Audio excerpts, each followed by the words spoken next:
Good afternoon. We have a special guest speaker for you today. Please give a warm welcome to the hosts of My Gym Partners, a podcast. Attendance is mandatory.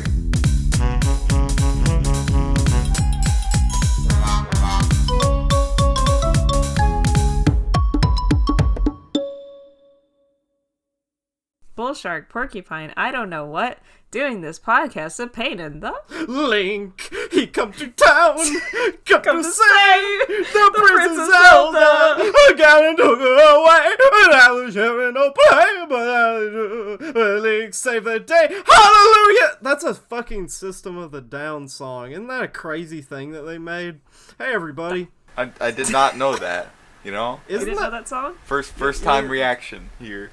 First time reaction to that song. Anyway, welcome to My Gym Partners, a monkey. My Gym Partners, a podcast. This show's 50 episode spectacular. Woo! Yeah, 50 episodes. We made it, everybody. We made it 50 fucking episodes. Well, yeah, 50 episodes of My Gym Partners, a monkey, completely. There's no episode that isn't the show. Definitely not last week's episode. No, yeah, we've covered every episode. We haven't, so far, we haven't, dipped into any other shows or anything. You know, it's just My Gym Partner's a monkey, full through and through here. And 50 episodes, that's 100. Y'all, that's 100 episodes. Well, I mean, not counting the special, it's probably a little bit less, but that's basically 100 episodes. We've watched so much My Gym Partners, a monkey. There are literally hundreds of hours of us talking about this show. This is the database. This is a database of knowledge. I wouldn't go as far. Show. We are essentially the sole archivists of My Gym Partners, a monkey in audio format. Okay, there we go. You have to put a lot of specifics on that. You're like, we are the audio sole archive of audio-based with 3 people whose names are Renee, Gert, and Lucy. In a comedy, very loose format, not too descriptive of actual content show. But, man, 50 episodes, and, here we are. Not a special, but, some regular episodes. But I'd say, the latter episode is pretty appropriate for this kind of time frame. I think so too. Yeah. I rather enjoyed... Actually, I'll go on and say it. I think both these episodes were pretty okay, and I'd like to talk about them. The first one definitely has some stuff in it that I'd like to get into with, we always talk about pacing or abrupt endings, but I'm not going to get ahead of myself. Four-Eyed Jake. Four-Eyed Jake. The premise of this episode is exposing weakness. Yes. So this kind of is a weird setup. I think it's kind of weird. It starts in media res, essentially, where it's it starts on a day, and then most of the episode is yesterday. But it doesn't really seem for any good reason. It's kind of weird. It's got some interesting structure to it, I feel like. In media res, as I've stated before, my favorite methodology for cartoons to pad out time. What exactly does that mean? I've never heard that term before. Explain it to an idiot like me. Well, okay. It's basically where you start out a story in the middle as oh, I see. Okay. Flash, and then you flash back the rest of the thing. The front half of the Sonic movie we watched yesterday. Kinda? Yeah. Yeah, where they're just kind of funny that Jim Carrey's chasing me through the city. And you want to know what happened to lead me here? Let me tell you. I was raised by an owl. I didn't know. So that's actual Sonic lore. Just a quick diverge from the episode. That's Sonic lore, right? That's like something. I don't know. Real. I saw the movie with my girlfriend, and she's a pretty well versed Sonic fan, and she was like, "No, that's new, or that's like probably something that's just in like a comic or something." I don't. It had to come from somewhere. It must have. That would be a weird thing for them to just fucking give Sonic like Guardian Galhu or whatever the fucking guy from Ocarina of Time's name was. Sorry, I got like really bad just like whiplash of you mentioning like Guardians of Go and then like and What did I do to you? you mean Gabora? Like, Yeah, what are you talking about? fucking Guardian of Galhu or whatever his fucking name is. I don't know. He's an owl. Yeah, fair enough. Owl references. Anyway. So yes. Hey, Blathers, Animal Crossing. That's relevant still, right? Can we talk about it? No, I don't think we No, will. we gotta get into... What if Jake Spider Monkey was a villager? Huh. Discuss. So in Four-Eyed Jake, it starts Slip's peeking his head into the school. Windsor is surrounded by puppies, cooing at them. Lupe is still with her vulture boyfriend. Yeah, Yeah, Cordy. Yeah, that's right, Corey. We I forgot completely about him until I saw him. I remembered him the whole time because he's such an integral part to Lupe's character. Ingrid God. is, you know, I kind mean, of Going up to the camera, very peppy. Oh, hey, nice to meet you. I screamed when she did that because it was like, I feel like this is the first time a character from this show has directly addressed me, has like looked at the camera and talked to me. And I mean, I'm glad that it was Ingrid who it was, because I don't know if I could handle Jake just like addressing me. that would be really directly. scary. But So Slips is really confused. He's like, "What's going on here?" And Adam and Jake are there. Jake's eyes are. It looks like he stared at the sun too long, and Adam is like very purposefully deepening his voice. I absolutely hate the way that this show like illustrates eye damage. It is like the worst fucking thing in the world to look at. It has always bothered me. Even when I saw it as a child, it scared me. The way that they like have all those lines in there, making like the eye. Like, I don't even know what it's doing. It just looks scary. Looks like just a crater of sinew and flesh burnt to a it crisp. doesn't look like there's eye fluid there anymore. It just looks like there's like, it's like a like Dark Souls, like undead eyeball. Very, It's scary. very creepy pasta of him. Yeah, very, very red mist Jake Spider Monkey.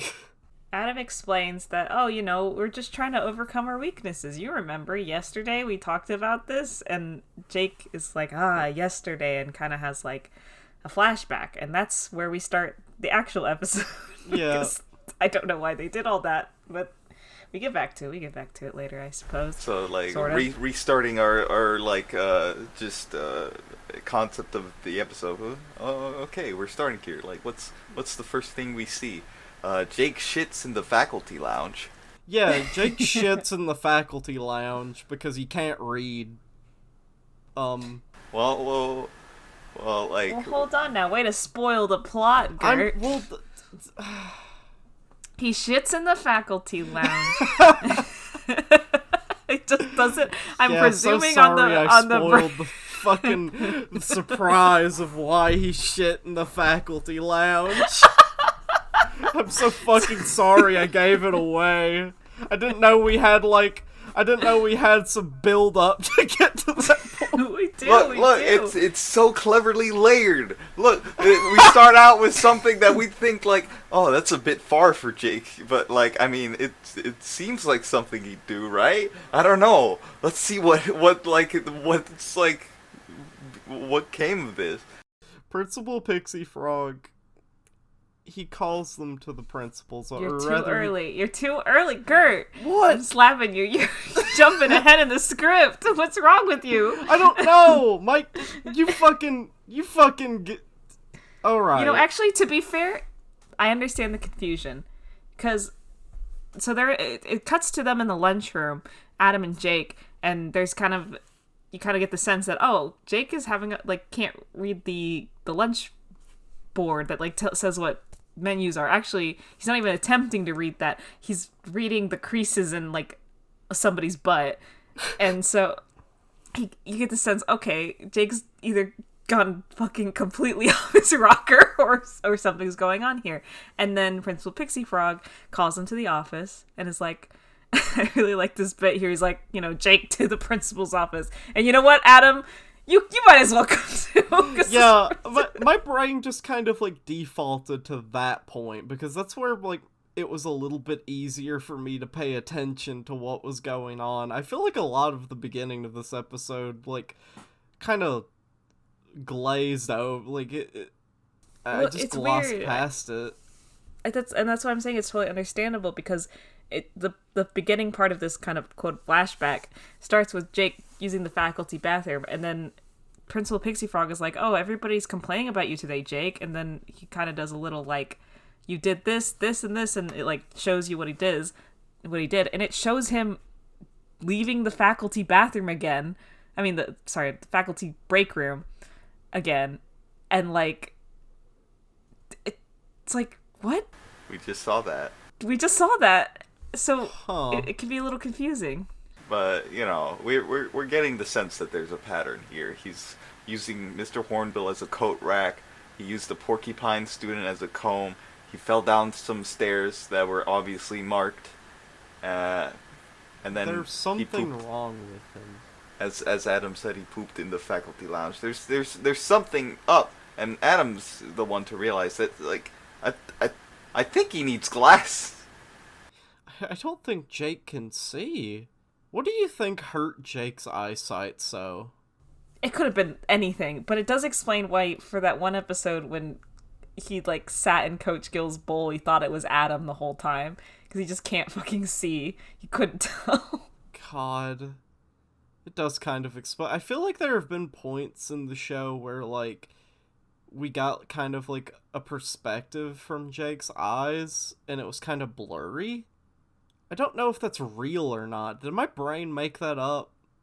We'll have to look back on the episodes. We'll have to rewind there.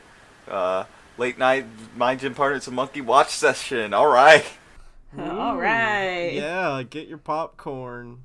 Principal Pixie Frog doesn't know what to do. He just wants them out of his office because they're cutting into his union-sanctioned nap time. He called them there. I don't know what he was expecting, but okay. He did call them there.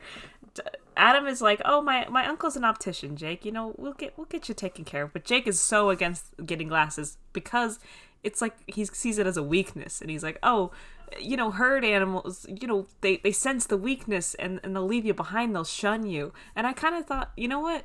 I actually really like the premise of this episode because it perfectly does what you expect this show to do. It takes a middle school problem, getting glasses for the first time, and adds it with some weird animal thing, and it works. It's not exactly, oh, glasses will make you look like a nerd.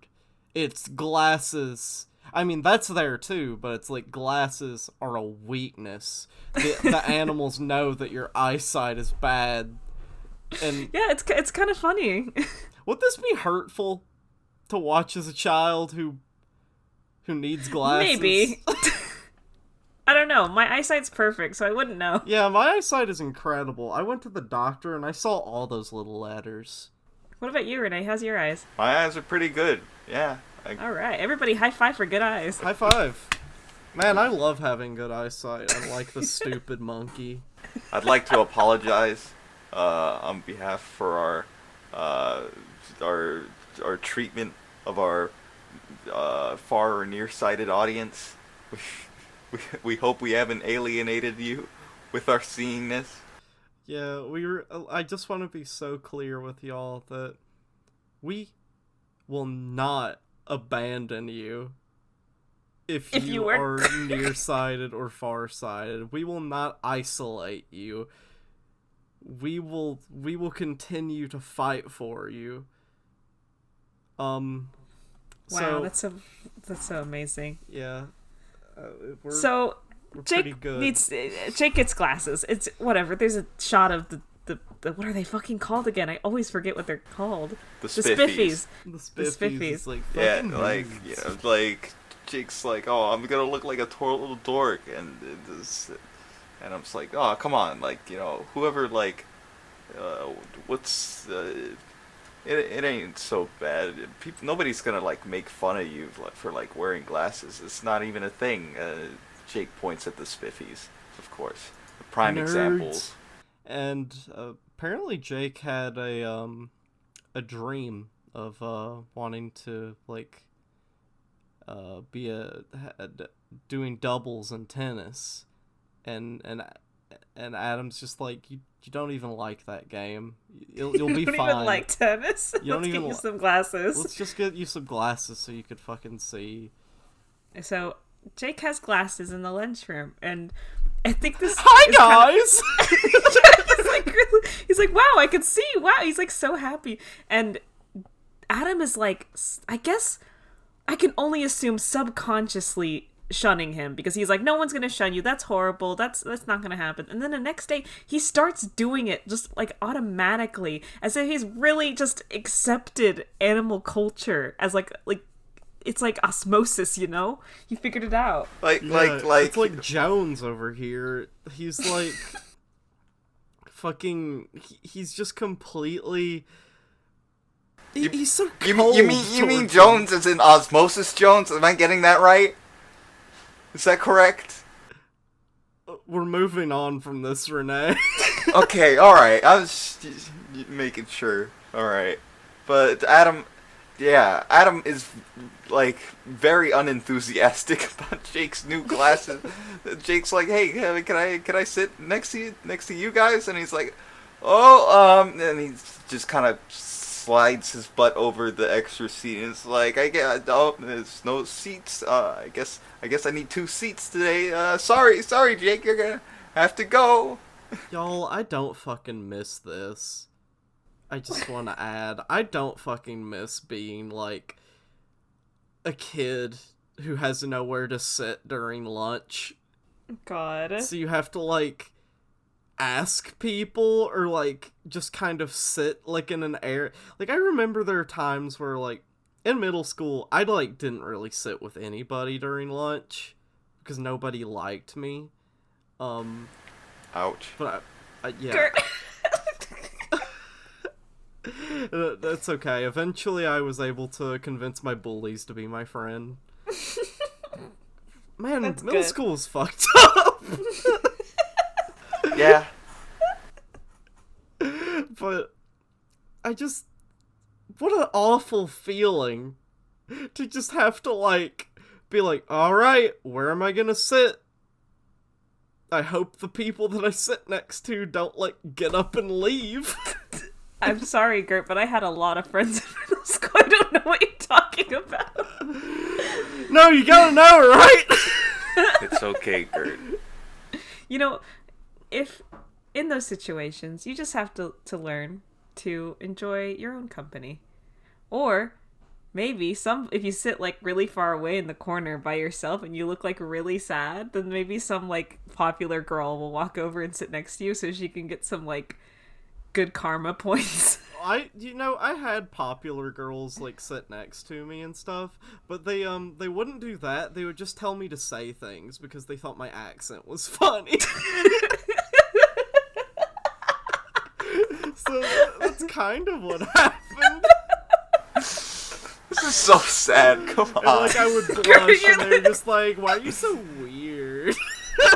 We can't just keep going on about, like, past childhood sadness. Your childhood trauma. Do you want to talk about it? Gert, do you need to talk about this?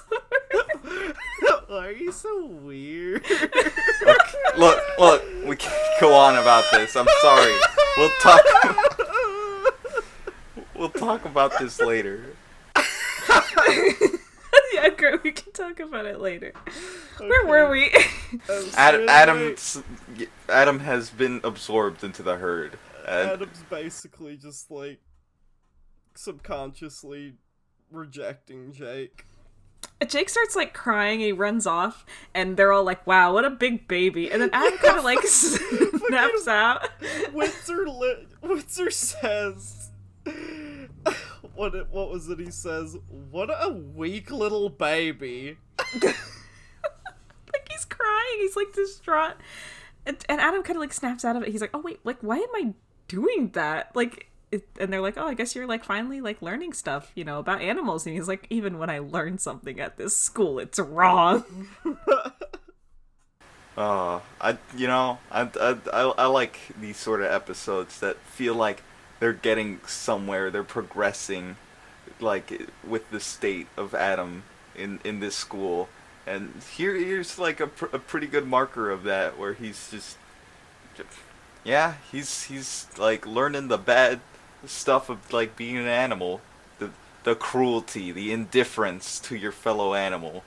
That's something that I really enjoy about this show as a whole, is like Adam doesn't stay consistent throughout the whole entire show. Like, I feel like a lot of shows would have your protagonist be. He, like, changes. He goes through stages of, like, how much the school has influenced him and his behavior. Man, that's especially true in the episode after this one. Can't wait to get into that. Adam is just very not feeling good about this, so he tries to go to Jake to apologize. But Adam forms a plan for a way for Jake to get back into the herd, or at least to, you know, even out the playing field. So Jake's like in the hallway talking to a doll because he has no friends. Hey, did you have a doll, Gert, in middle school? I didn't have a doll. I didn't want people to think I was even more weird. Fucking carrying my little dolly around and like, I'm like, hey, can we sit here?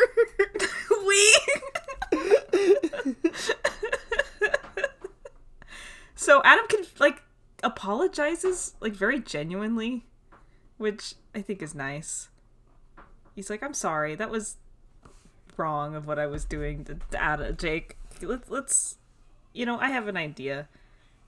And then Jake says like, yeah, you usually do by this point in the episode. Yeah, that was I love the self-reference of it being a cartoon, of being a show. It's so Dada, right? They've been really doing that a lot, haven't they? I feel like every episode for like the past month has done that. Yeah. Joke. Oh, it's almost like it's a crutch. Oh, sorry. Did I say that out loud? Ooh. No, Renee, that's not it. It's Dada, you know. It's super like, I don't fucking know. They do use it a lot, don't they? Yeah, but like, you know, it's just a quick little thing. It's whatever. It's all right. It was a funny joke. And here we have a montage. Adam decides that if we discover everyone's weakness, then like, you know, all this shunning business will be like put to bed, because like everyone will be on the same playing field.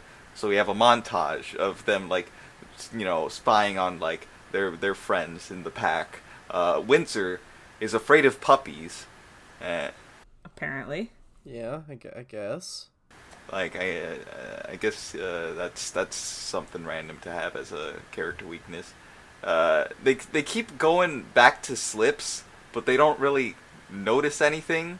Slips is immune to yeah. He weakness. You see look in front of you. It's the board from A Quiet Place. Weakness. Okay. What is what is the weakness? But it slips. Please make that edit. I would love that. Slips is just like sitting there. he's like curled up on a rock. He's just hanging out. I Lupe love is like these yelling at fucking- her boyfriend. I love these serene little, like, looks into Slips's, like, alone personal time where he's just sleeping peacefully. And, oh yeah, remember, like, the big part of Lupe's character where, like, her boyfriend is, like, a big part of her, like, development? Like, her boyfriend is, like, a huge part of her character, and it's totally not just something they pulled out of their ass because Lupe doesn't have a character, so they couldn't think of any weaknesses that she would have, aside from her being loud! Now, I'll give him this. Like, I think, like the boyfriend thing is just, so that it's, like, it's a callback. It's also, like, just something that's, like, not about her being loud. So I guess, like, they didn't want to just do that. So that's fine, I guess. Lupe doesn't have a character, though. She doesn't. I feel bad about that. I feel bad saying that, but I mean, Man, revamp My Gym Partner's a Monkey, CalArt style, My Gym Partner's a Monkey, Adam Lyon style. Oh, but Adam Lyon style. Oh. Ingrid's a doormat. That's her weakness. Yeah, we know that. We already knew we've that. been know this. Yeah, we fucking... Well, yeah, they did... So, like, you're saying, Renee, like, they didn't do the thing with Lupe being loud, but here they take the obvious thing for Ingrid. Well, I mean, because that's very obvious. It's super obvious. Anyway, she's like... Like, it'd be weird if apologetic. they didn't do that. I mean, I guess he could have done it for a joke, but, like, that... They should have done her weakness was that she liked Adam Lyon. Yeah, that is a pretty big weakness. So, Adam and Jake burst into the lunchroom, and they're like, okay, we're gonna tell everyone's weakness. Everyone has one. You won't believe this, except for Slips. Slips kind of, like, slithers out of the room. This revelation is, like, the culmination of everything that we've been working towards on this podcast. I feel like we've been needing something, like, really big about Slips to talk about, and I think him not having any weaknesses is probably that thing. The cheese stands alone. That's what he says, and then he leaves. He leaves the plot for a bit. Yeah, he's just kind of gone. But everyone has a weakness. Bull turns into a moose every Wednesday. There's a little flashback where he wakes up in his bed and he feels the horns that grow over his head, and he's just like, it's Wednesday. Which I think is a pretty funny joke. So that's his only weakness. Adam's, like, listing out all their weaknesses. Everyone's weak. Except Slips, of course. Except Slips, of course. It's so obvious. So, but, like, instead of, like, like, accepting that, like, this is a fact that they all have their weaknesses and that they're on an equal playing field. The show is so fucking, like, negative. Like, any other cartoon would have them just be like, oh yeah, I guess we do have weaknesses, but this one's just like, we need to get rid of them. No, this is a pretty standard, like, conflict, I think. And, of course, everyone wants to, like, try and get rid of their weaknesses, to just act like they aren't there so that they can shun each other. The big shunner. And so we start right back at where the episode started. It all makes sense now. That explains why Windsor has puppies here. That explains it, finally. Oh man, I was so lost, but now we're here. Man, it was so helpful that they had that, like, thing in the beginning to kind of, like... To guide our hand. Yeah, to kind of be to kind of, when we finally get there, we're like, whoa, we're here now! You know what I'm saying? Slips gives them a big hug. Oh. And then Jake says, oh, wait, Slips, you do have a weakness. You have feelings. And then the episode basically ends there. It does end. Yeah, why? Okay. Like, I can't offer much suggestion as to, like, how maybe it could have been better paced. But, I mean, it does feel like there's, like, an entire final act missing, doesn't it? Yeah, It's not just it kind me. of does.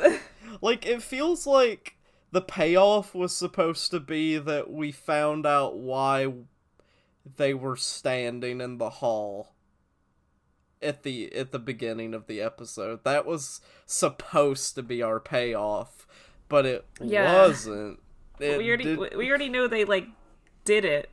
Like, they figured it out, I guess, we already knew. I mean, so we I knew guess how the it was gonna payoff end. is Slips has a weakness, but it's not. I don't see feelings as a weakness. I mean, that's a strength, in my opinion. Well, it's funny because, like, you know, it's such a ludicrous thing to call a weakness. Yeah, you know? it's so, like, dark. That's so edgy, so fun. Well, 4-Eyed Jake, it's had a weird pacing issues, of course, like most of these episodes do, and kind of had a weird ending, but I genuinely think it's a pretty alright Overall, episode. it's a one that can make you laugh, and I think that's what you can, that's, like, the least you can ask for with this show sometimes, is just a good time, right? Yeah, I'd say this was a good time. Yeah, it wasn't boring. I mean, we've had episodes before that have just been so, like, such a drag to watch. They're just so, like, so hard to pay attention to, but this one managed to keep my attention, so good on it. On to the next one. Renee, the floor is yours. Hey, everybody, listen to this. No, Gert, the floor is Renee's. Stop! You have to be a podcaster, not a stoner. That wasn't stoner. That was drinking water. That wasn't stoner. That was water. Stupid.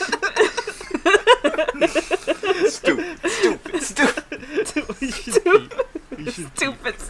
You should keep that. Now, the episode we've all been waiting for. I think, personally, this episode really gets us back on track. Oh, absolutely. I fucking love this episode. This episode makes me so, like... It's the culmination of everything that has been happening to Adam Lyon. I think thematically, this episode really works at this point in the series, where It we're really near does. the end. Adam has definitely been in this school for a while, and it's done things to him. And I think that if it just really works with how, like, in the beginning. Let's recap, shall we? In the beginning, Adam was a jerk, but, you know, in hindsight, you know, you see, like, him being that sort of jerk, like, works with, like, you know, he's in a all animal school. It's really, like, just kind of a new terrifying existential situation for him. Right. It's kind of like him resisting the influence of the school. Like, him being kind of an asshole to all these, like, foreign ideas and concepts that are, like, kind of berating his mind is, in a way to resist their influence and become a part of it. Like, he's no longer, sort of the separate entity from Charles Darwin. He is Charles Darwin. He's part of the school. Yeah, and we see we've been discussing lately that Adam. I've been disgusting.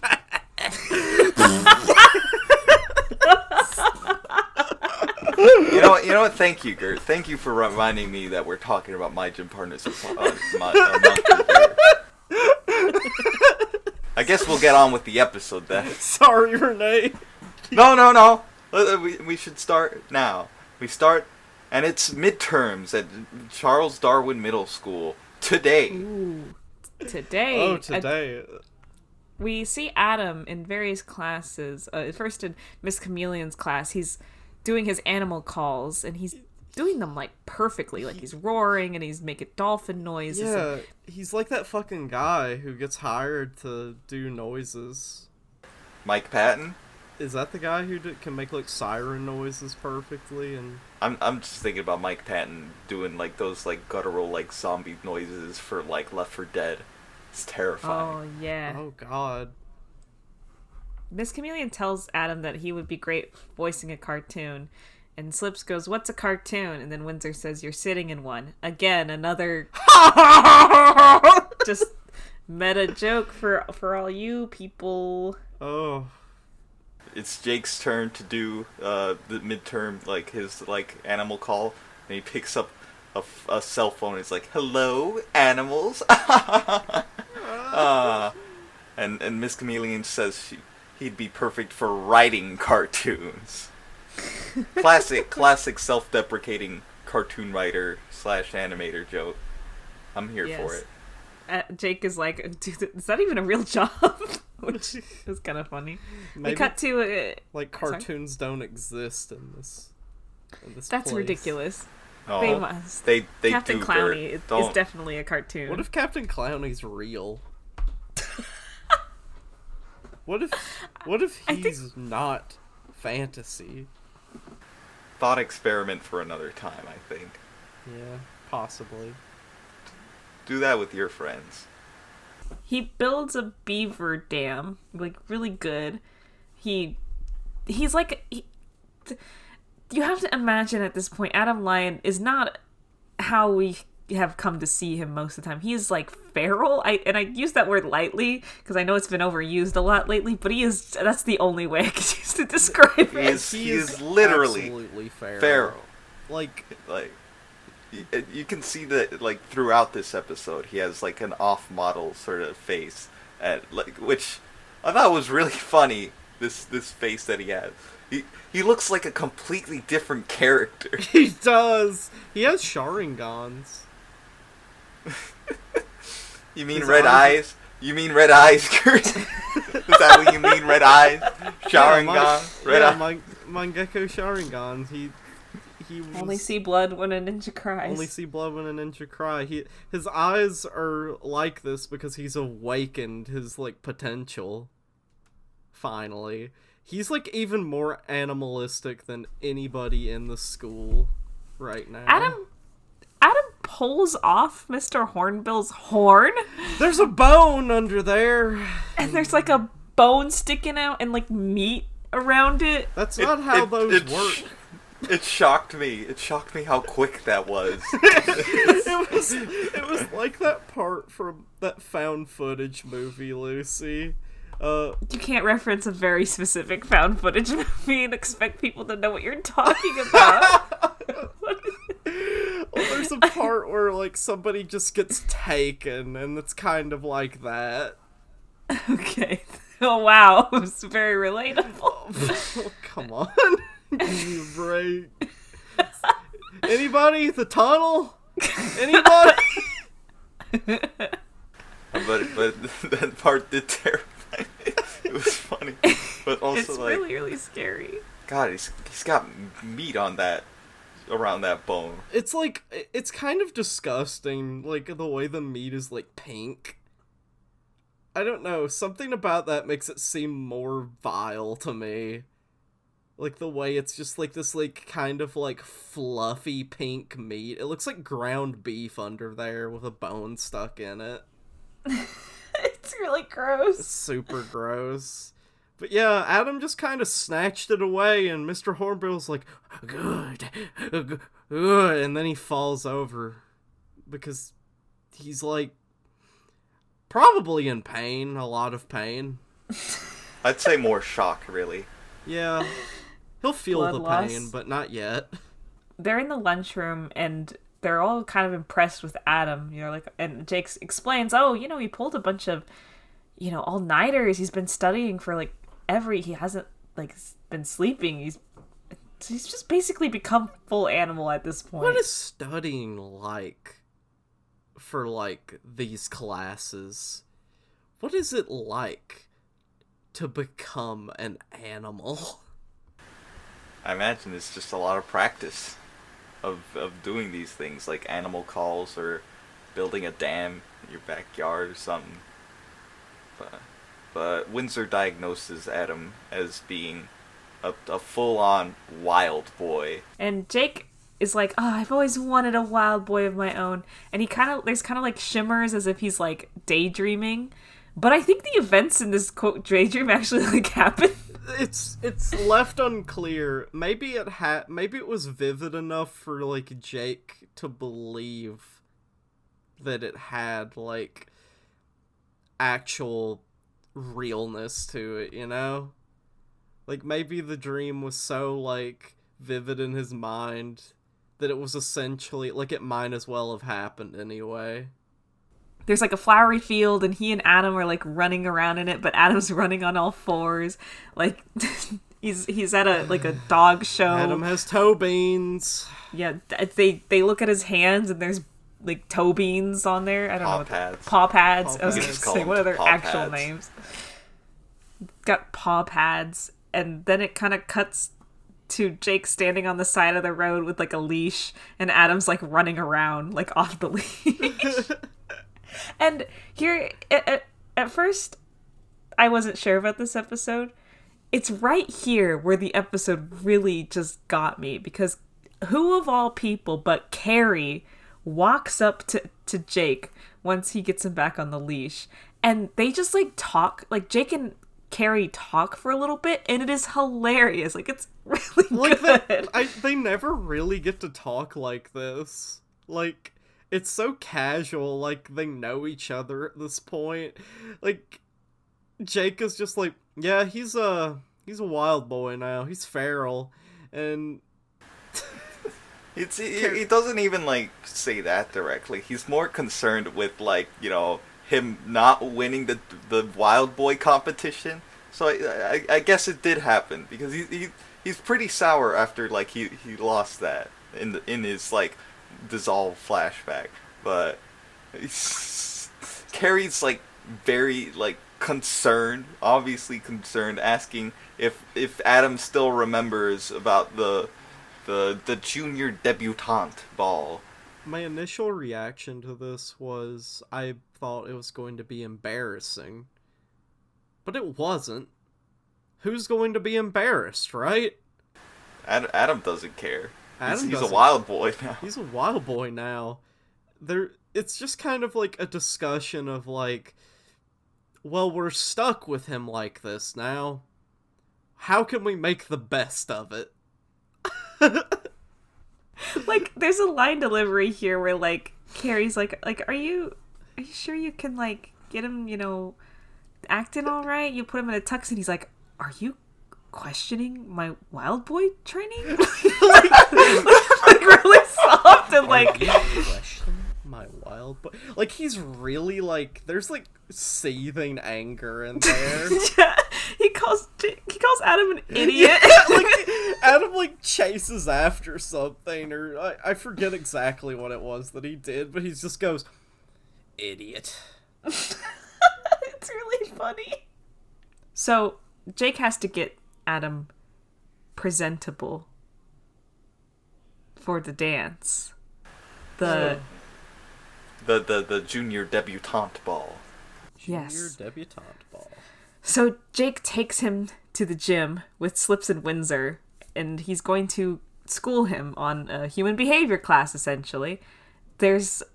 He has like a projector up, and he's like, you know what they say, give an elephant a spoon and it'll like eat a clown. Give it a clown, it'll make a circus or something like that. Teach an elephant to use a spoon. He'll eat a circus. And Windsor is just like, this metaphor is really confusing. I don't think it's that confusing. A circus is a group of clowns. I like how Slips is like, yeah, if it's confusing for you, how do you think I feel right now? Yeah.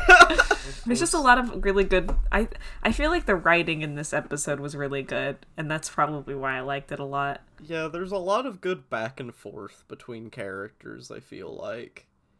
Like, the dialogue is very nice.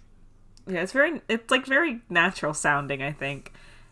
Jake has like a table set up. He's like, okay, the thing that separates man from beast is that they use like silverware. So they set up like a little plate and some like fancy forks and spoons, and they sit Adam down, and they put a big old steak in front of him. They just have like all the silverware in front of him, and they're trying to teach Adam how to like dine like a civilized person, and like Adam picks up the tiny fork and they smash his hand with a hammer, like a big fucking hammer, and Jake's like, "You never use the glockenspiel," or whatever it was called. The gherkins fork. The Gherkinspiel. It's just, it's so sudden, and it's funny because, you know, they're I feel like at base level they're trying to get him to at least use a fork, but even they go even a step further beyond it. It's like, no, he can't just use a fork, he has to use the right fork. He has to use the correct fork, and it's like, Windsor brings us to attention. Like Jake is like, yeah, if he learns how to do this, then maybe people won't notice it when he like shits on the floor or like does something else obscene. And Windsor's like, wouldn't it be better to just like teach him not to do those things? Well, nah, you know, the elephant slides really cut into the teaching time, so this is all he learns. But Slip says it was all worth it. if that's the case. They arrive at the ball. At Chester Arthur's junior debutante ball. It's pretty big, it looks like. Jake like looks away for a second, and Adam is like immediately going into the trash. And this is where Jake says, "Idiot." Idiot. I need to know who Chester Arthur is. We probably looked this up before, right? I don't think so. He was an American attorney and politician who served as the 21st President of the United States. Well, There you go. I did not know we had a president named Chester Arthur. Me either. I didn't know their middle school was named after a president. Neat! We learn something new every day. So Carrie comes up to them. Jake's got like a little, like a shirt tux, you know, a t-shirt tux, you know. Adam looks disgusting now that he's been in the trash, and Carrie's just like kind of, she's taking this all pretty well, I would say. She's just like kind of walks up. At least she's like he's wearing a tux. She must have a lot of empathy in her heart. Yeah, she kind of like says something like, "I can't imagine the kind of torture you go through, Adam, so that's why I'm being really cool right now." She doesn't think that, like, I feel like she feels more, like, sad for, like, what Adam's become in this episode. Like, it must be, imagine this, Lucy. I go to an animal school. We go to school together, right? I get taken from that school. I go to an animal school. The next time you see me, I am not the same. I am walking around like a realistic gorilla. And I'm like breathing heavy. And like, I'm just a gorilla now. Wouldn't you be a little concerned? A little. Wouldn't you see me and be like, my friend is now an animal. She's changed. But Adam can say hello and stand upright, and there's a cute little moment where like they do a little play dead thing where Jake like fake shoots him and he falls over, and Jake excitedly is like, I taught him how to do that. I love, you know, this is like the peak kind of comedy for this show. Because, like, you know, we get on about, like, how it can be, like, pretty cynical and negative. I like, you know, cynical humor when it's done well. When it's, like, done well. And here, it's really good. Because you just have the juxtaposition of, like, Adam, like, who is a sweet boy, who Carrie, like, feels, like, remorse over him, like, being changed into this wild boy, and Jake just treating him like a little lapdog, just like cooing over him. Ooh, just parading him around like he's like Look, he thinks Like he's a a show little dog. person. Look at him, he did something! And this was like somebody that Carrie knew! Like, This was a human that she knew and was friends with! And Jake is just like transformed him! but it's fine because Carrie grabs the leash and Jake is like, okay, you know, head on in there if you need me. Like, me and the boys got you. Windsor and Slips are like hiding behind a sign. And if you meet anybody else who needs like my help, he gives her like his wild boy trainer card. He's like, you know, give him one of these. And so Carrie walks out into the dance floor, and literally every single boy there is acting like a wild dog for some reason. Maybe it's just like, maybe something happened. No. To all the boys in this town. Yeah. No, that's just how they are. That's just how boys are so crazy, aren't they? Y'all, boys are so crazy. So this girl comes up to Carrie, and I really love this back and forth where she's just like, oh wow, like you where'd you get a boy who's so like well behaved? And Carrie's like, oh and like just very earnestly like, oh he's professionally trained. And she's like, ah ha ha, and she's just like, no, like he's he actually is like professionally trained. This is the kind of thing I enjoy about this. This is a satire world. This isn't like, you know, your regular world. It's just so like insane. Carrie, this is what like why we need Carrie as like more of a presence, of more of a character. Like we said in the Glazed and Confused episode, she brings like a rationality to the inane and insane, and I think they really get that to a T here, because she's just having to deal with like all this. She really does bring a new like kind of clarity to this show. I feel like the episodes where she's involved tend to be like pretty good. I agree. You need that lens like for like a satire. You need Otherwise, her Cyclops eye lens. Otherwise, it's just insanity. It's like it makes no sense and it doesn't like work. But Jake comes out with Windsor and Slips, and they do like an action pose. It's like, let's stop those wild boys, and like they spray all like the other kids who are like, you know, acting rowdy at this debutante ball. Carrie's like, I guess by comparison, I guess you're normal, Adam. Good boy. Good for you, good boy. Let me feed you feeds him a kibble. And like everyone sees Carrie and Adam sitting at a table like eating steak, and Adam uses a fork, the correct fork, and everyone's like, wow, Carrie's boy knows how to use a fork. You know, you keep that boy, Carrie. You keep that boy, Carrie. God. Hey, did anyone notice when they in the first like sort of panoramic shot of the gym that you see like 40-year-old boy? Oh, you do? Yeah, you do. Oh boy, I gotta look back on that. Chad. 40-year-old Chad, you mean? Yeah, Chad. Yeah, I Chad. saw him. He's a little feral animal as well. Man, he has not spoke in so long. A long time. But I think the episode ends with just Adam passing out because he, I guess, didn't sleep for 3 weeks or whatever. So I guess he's just like this now. Guess we'll have to see next time, huh? If the sleep doesn't, you know, fix it. It'll probably fix it. It'll a bit, probably fix it, but wouldn't it be funny if it didn't? That's just how Adam was, you know? The new conflict.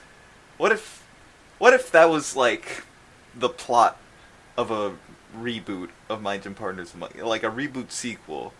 Like, I know we've mentioned this a few times, but like the Samurai Jack, like, you know, continuation. What if it was just Adam is stuck a wild boy? he's in high school. God. He could only go to an animal high school, and he's stuck like a wild boy, and it's all about like Carrie trying to like navigate that. Jesus like, Christ! It's like, it's like the first series of My Gym Partner's a Monkey was like the first season of Steven Universe, where there wasn't like too much continuity. There was a little bit, but now it's full on continuity, like a journey to try and like reclaim who Adam once was. A good episode. Good episode, Good I'd say. episode. It, you know, I think this episode, if you're like wanting to like get a perfect encapsulation of like My Gym Partner's a Monkey's like cynical humor done right, this is the best. I'll say that outright. This is its like sort of satire nature brought to the best. Well, let's read some comments. This first comment is from Captain Scurvy's Blender. They say, I'd like to thank you three for giving me something to watch in these boring times of ours. And to say thanks, I'm presenting this mashup of the Cell Cell Cell song and the Super Mario Bros. Super Show theme song, because I have nothing better to do. And there's a link here, which we will put in the description, and we're going to just play a tiny bit of this because we want y'all to go to the link and listen to the full version so that this person can get your views. Hit it, Mrs. Wardong! Word up, young folk, Mr. P-Frog in the hall. I got a hippity-hoppity shout out to you all. School is certainly loads of fun, but the man with the cash has always got us on the run. Please listen to that. Please. It's really good. Go to that SoundCloud. We'll put it in the description of this video here. It's such a good mashup. Thank you so much for creating it. It's a joy to listen to. Thank you, Captain Scurvy, for this. It's. I just want you to know that you've created something that is so unfathomably unique. like it's a mashup of a song for My Gym Partner's a Monkey and Mario. You did it. We got a comment here from Pecan Begone Prawn from our last episode saying, if this were a true Camp Laszlo podcast, Gert would have limbs. 0 out of 10. Bad April Fool's joke. I will never have limbs. I will never have limbs in any continuity. I gave you limbs in the Chalk Zone You podcast. fucker. You've destroyed me. I'm sorry we failed you on that front. I'm so but, sorry. Didn't you you get the context clues when I made myself a cube in the Code Lyoko podcast? But like, you know, we hope that like at least people enjoyed our last episode, the April Fool's episode. Not to peel back the veil a little, but like, you know, we had a lot of fun working on that, and we hope y'all enjoyed it, you know, during these times of like strife and uncertainty. You know, hoping we can like share some more funniness with like, you know, that and just the funnier My Gym Partner's a Monkey episodes going forward. For God's sake, Jake Spider Monkey will be there for us in these trialing times. He will keep us sane. Thank you, everybody, for listening to us. In the 2 weeks from now, we will be talking about the episodes Where in the World Are Adam's Parents? And Mountain Dude. Those sound very interesting, and I'm very excited. You can tell by my calm, relaxed demeanor. Listen how relaxed Lucy is. I'm very relaxed right now. Man, Lucy, you're like...